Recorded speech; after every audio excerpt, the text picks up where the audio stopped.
안녕하세요. 30대 초반의 여성입니다. 얼마 전까지는 결혼을 앞두고 있었어요. 결혼을 약속했던 남자친구와는 지금은 남남이 되어버렸습니다. 결혼을 장사로 생각하려던 것도 모자라 아들 장가 보내는 걸 핑계로 어떻게 한몫 챙겨보려던 남자친구 어머니에게 질려서 그렇게 되었네요. 자랑할 만한 일은 아니지만 그래도 어디 말하지도 못할 일이라서 쉬쉬하고 있다가 이렇게 제 속이나마 조금 후련해보고자 이렇게 사연을 적게 되었습니다. 저와 남자친구는 술자리에서 만났습니다. 모처럼 친한 여자친구들하고 모였던 자리인데 우연히 남자친구 테이블과 합석을 하게 되었어요. 저는 그런 자리를 좋아하지 않는데 다른 친구들이 원하니 어쩔 수가 없었네요. 그러다 남자친구와 바로 옆에 앉게 되었고 몇 마디 이야기를 나누게 되었는데 생각보다 말이 너무 잘 통하는 거예요. 어느덧 시간은 늦어 집에 가야 할 시간이었고 남자친구가 다시 한번 만나고 싶다면서 제 연락처를 물어보더군요.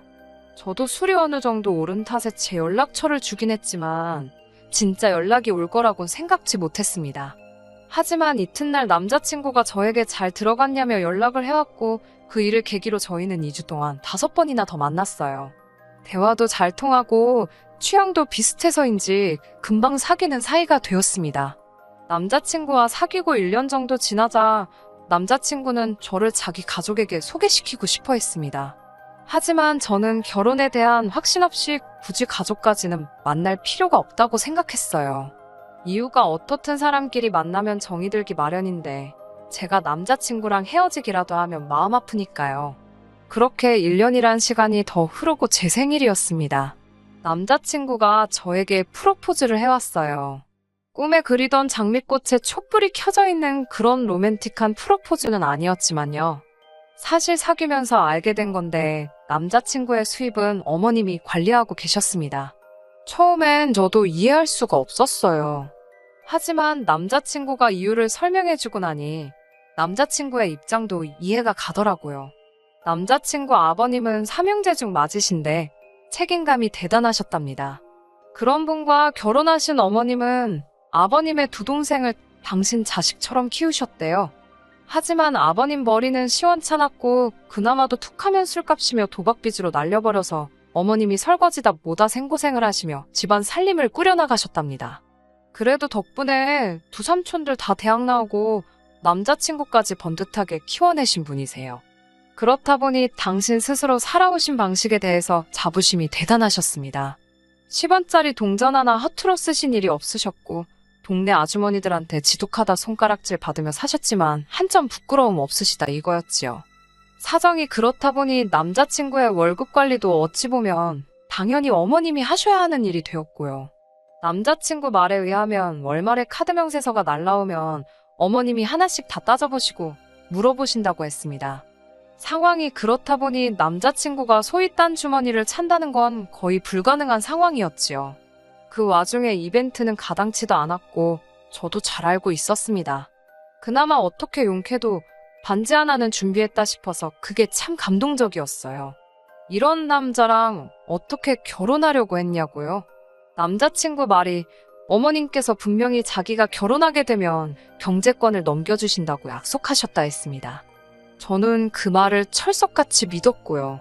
아무튼 본론으로 돌아와서 프로포즈를 받고 며칠 뒤가 남자친구 아버님의 생신이었습니다.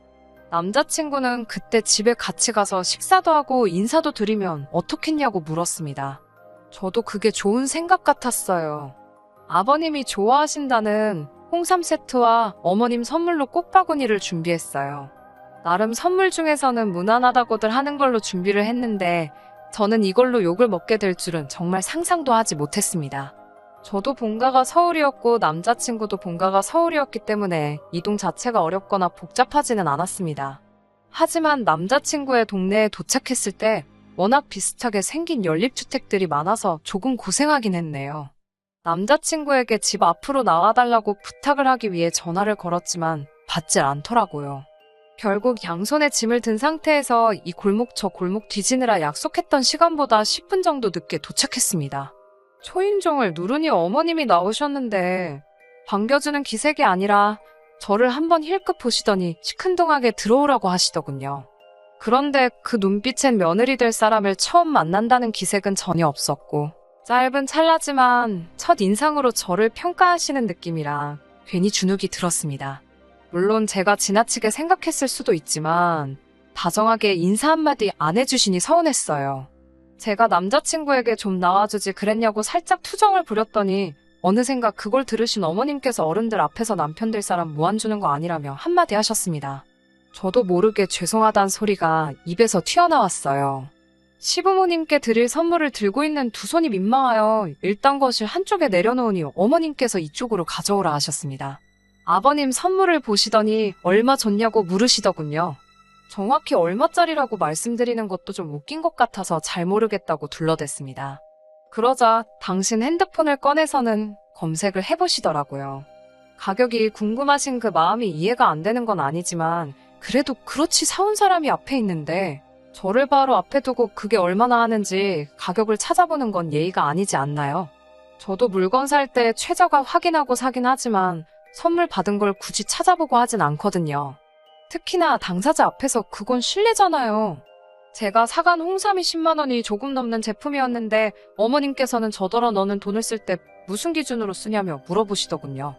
무슨 뜻인지 잘 모르겠어서 그게 무슨 말씀이시냐고 물어봤더니 인터넷에 홍삼이라고 검색하면 얼마나 많은 제품이 나오는 줄 아냐입니다.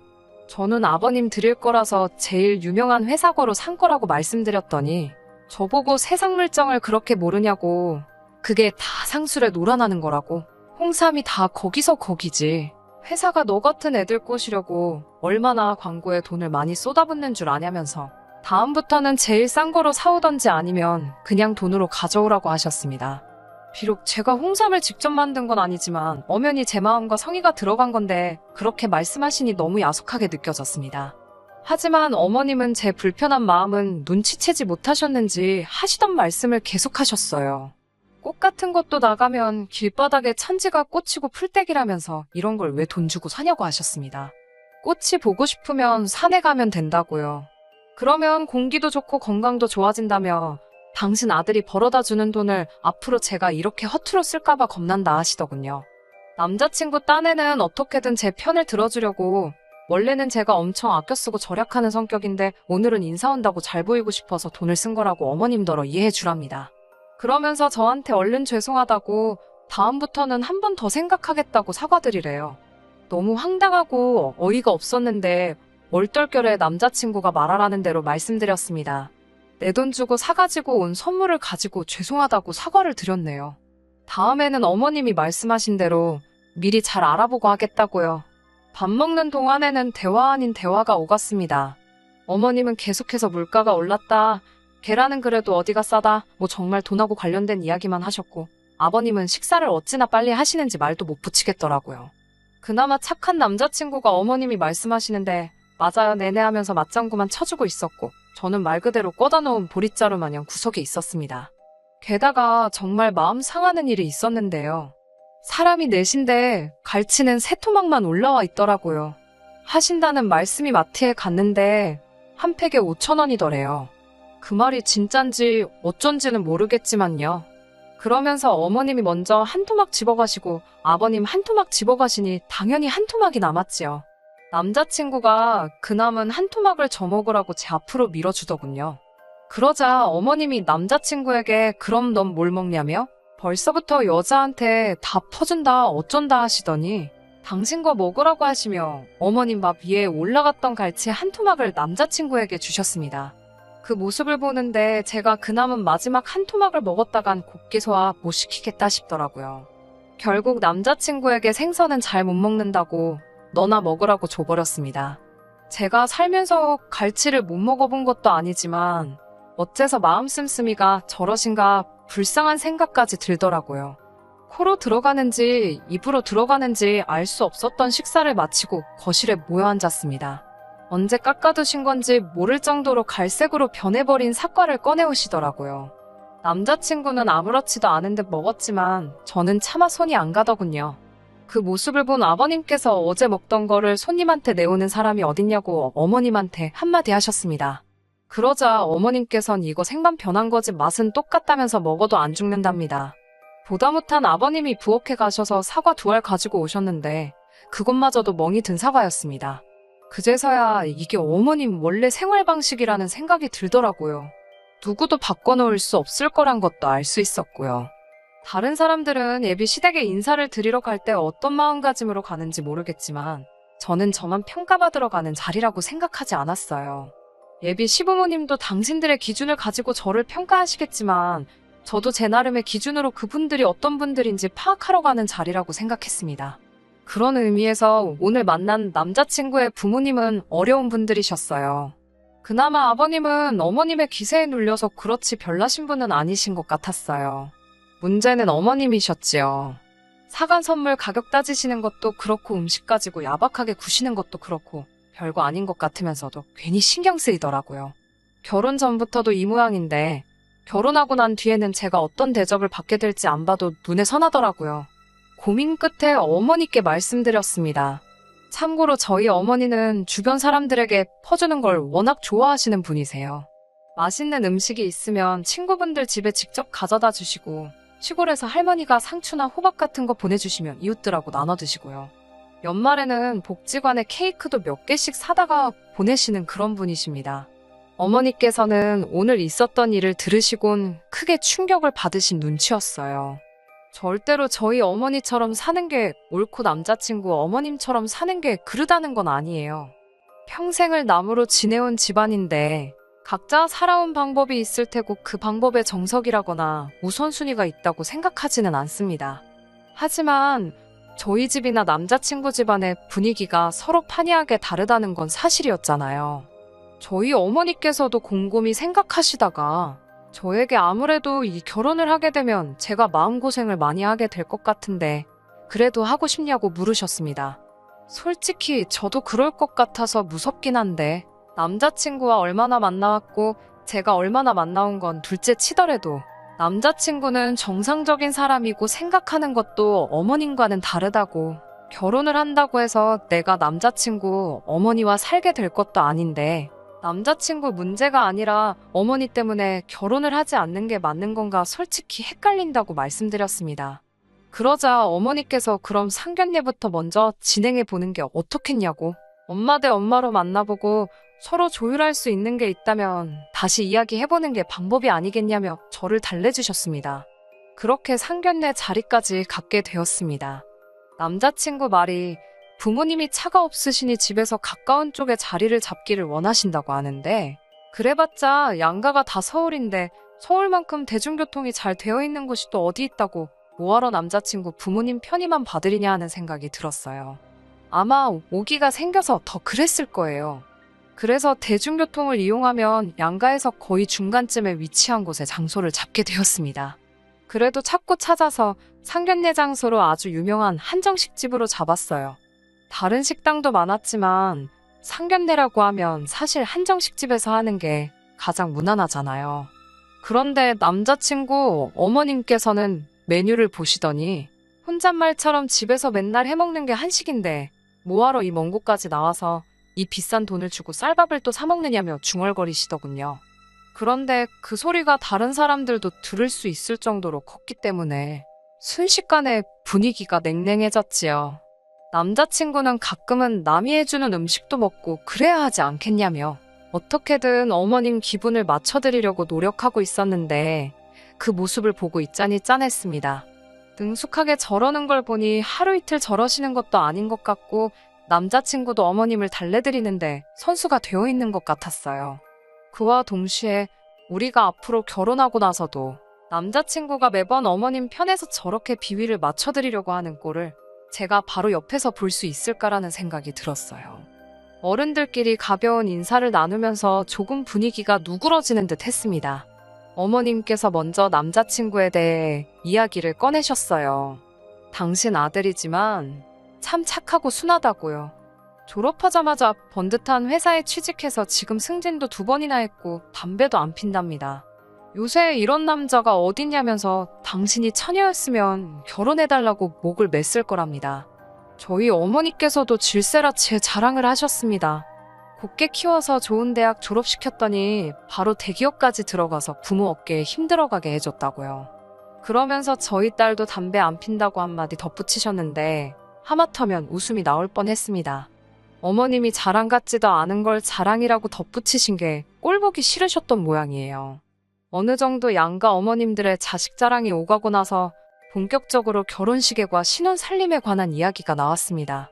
남자친구 어머님께서는 요즘에 남녀가 어디 있냐면서 반반씩 부담하자고 하셨고 저희 어머니도 그 점에 대해서는 이견이 없다 하셨습니다.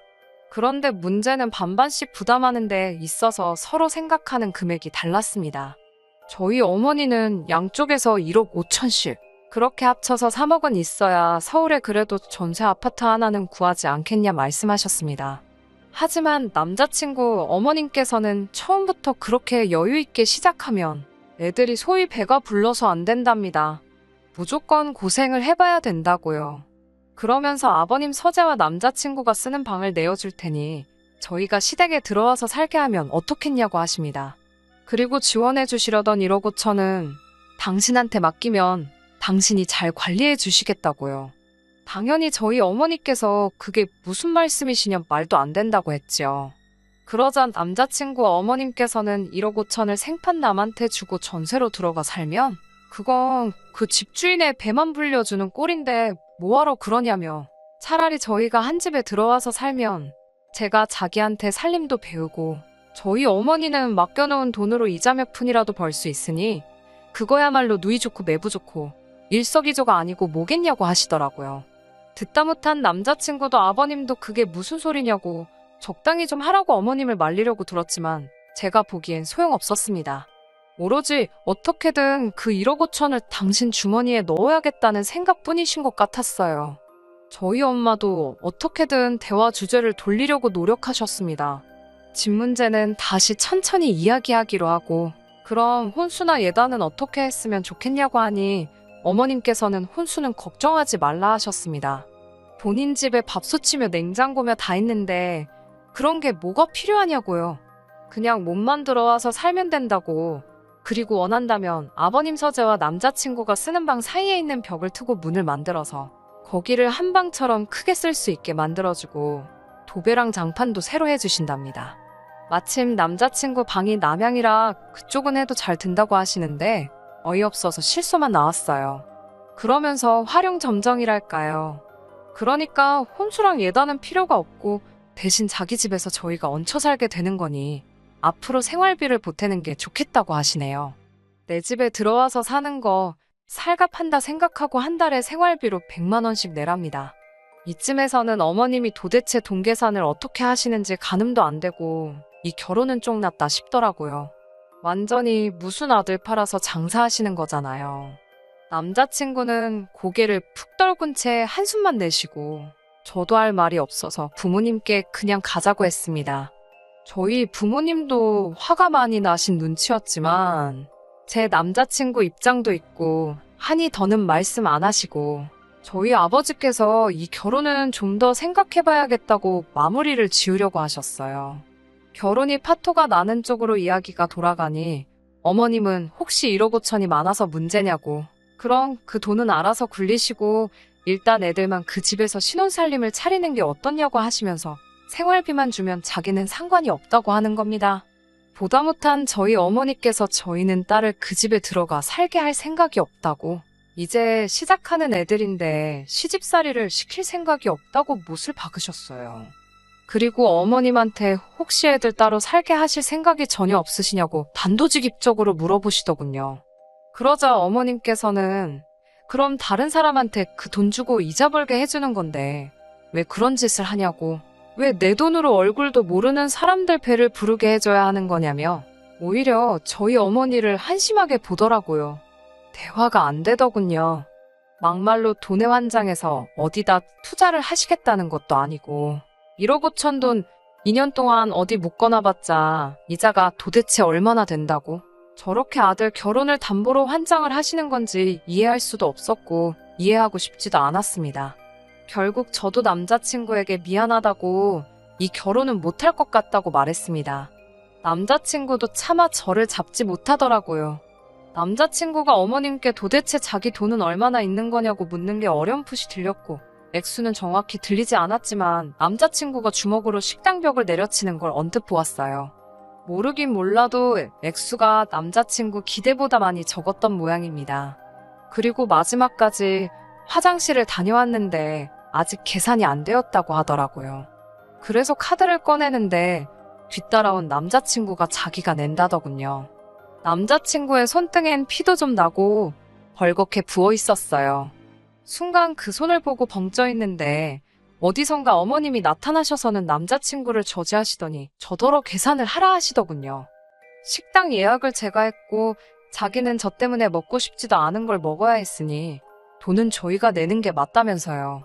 남자친구가 어머님을 향해 도대체 왜 그러시냐며 소리를 질러댔고 저희는 식당 직원 앞에서 너무 쪽팔려서 죽는 줄 알았습니다. 그리고 며칠 동안 남자친구로부터 연락이 없었습니다. 저도 어떻게 도와줄 수 있는 일이 아니라서 먼저 연락하지 못했습니다. 결혼은 현실이라잖아요. 결국 한참이 지나서야 남자친구한테 연락이 오긴 왔네요. 자기가 정말 미안하고 사과를 해왔습니다. 다시 시작하자는 말을 하면 어쩌나 했는데 다행스럽게 그런 말을 꺼내진 않더라고요.